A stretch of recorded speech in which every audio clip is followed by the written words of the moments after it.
Clinics like this one here in Birmingham see an awful lot of pets that have problems caused by their diet. We're going to try and get some of these animals' weight lines under control. We've got a cat here, so tell us, who's this? This is Boykus. We've got 11 cats. Wow. And he's our only overweight one. He's lovely. He got bigger, and people started saying, the cat is enormous. So we ended up building a feeding station which was got a little hole in that the other cats could get in and out. Right. And he's so fat he couldn't do it. So that was okay until he lost weight and could get in. Okay. He found the food. He's very great, isn't he? Yeah, he started to feed. And the other thing we found he lies by the food bowl and puts his paw in and drags the food to him because he's that lazy. Right, okay. He's a big fella, though. He's heavier than our little lad. Really? Yeah. And Vet Jessie is ready to get her claws into this colossal cat. Boykus. Yeah, he certainly seems like a big boy. Jess, what kind of weight should he be? Well, the weight of a healthy adult male cat is about 4.5, maybe 5 kilos.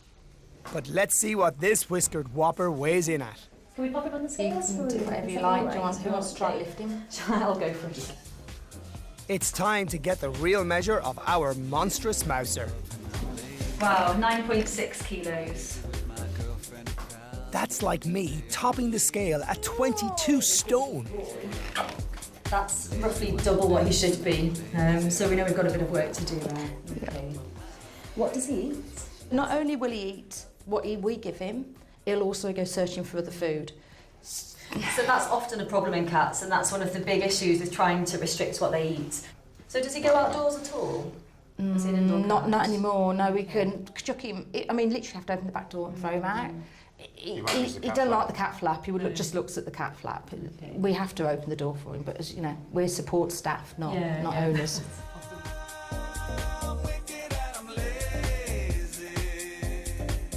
Speaking of his overall health, Jess, like really, if he continues to go in this way, are we in big trouble? Really, we are. His joints will start to suffer carrying all that weight around.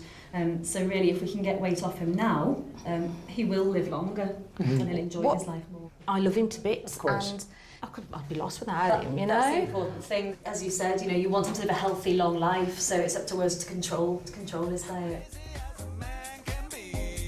If you're worried your Moggy is getting a muffin top, there's a simple 3-point Fat Fighters MOT you can give your cat at home. So with a cat or a dog, a healthy shape should have a waist. And so he should go in just behind his ribs here. Okay.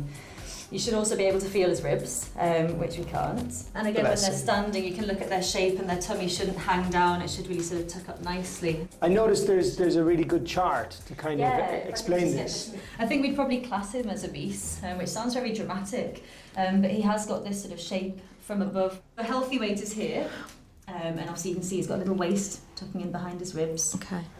So do you guys feel like you know exactly how much he should be eating then? Well, I thought I did, but maybe I've got to look at that again, and that might be part of the problem as well. But he's just constantly hungry. I don't know why it's like a constant thing. How come none of our other cats are overweight? What's that about? So, I mean, a bit like people, cats do vary, and you know, they're all individual. But a bit like people, everyone's different, and it's just a case of controlling his diet. Because we know it's not easy in cats. You know, you can't just take them for a long walk like you can with a dog. No, I tried to put him on a lead. Did you? I wasn't even going to suggest. No, he just sat there. Yeah. It's quite heavy to drag along. Hopefully we get him down to his desired weight and he'll be running around happy again. Oh, you'll be a handsome boy, won't you? Eh? Oh yeah, I'm just going to stay here for the day though, is that all right? Bless him.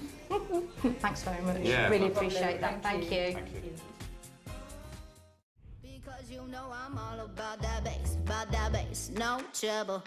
Now, lots of dog owners will tell you that if their pooches are put on medication, then they'll inevitably put on weight.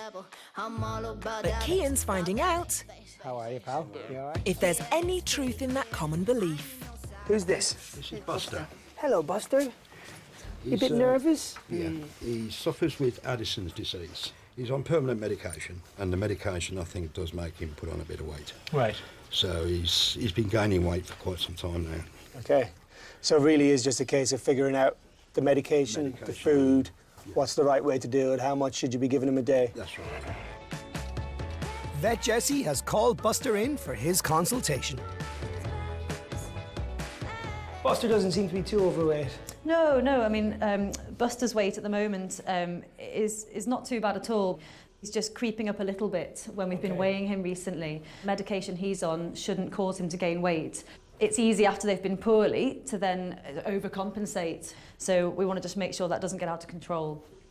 What is he fed at the moment? Well, at the moment he gets a mixture of dry food in with a wet food. Yeah, but it's weighed according to what's on the package. Does he get any treats or tidbits in between meals? I can be guilty of that sometimes. He does get the odd bit of toast in the morning when I've had my breakfast and whatever, but it's not a lot. He doesn't get chocolate and sweets and things like that. He has the occasional custard cream as well. So. Right.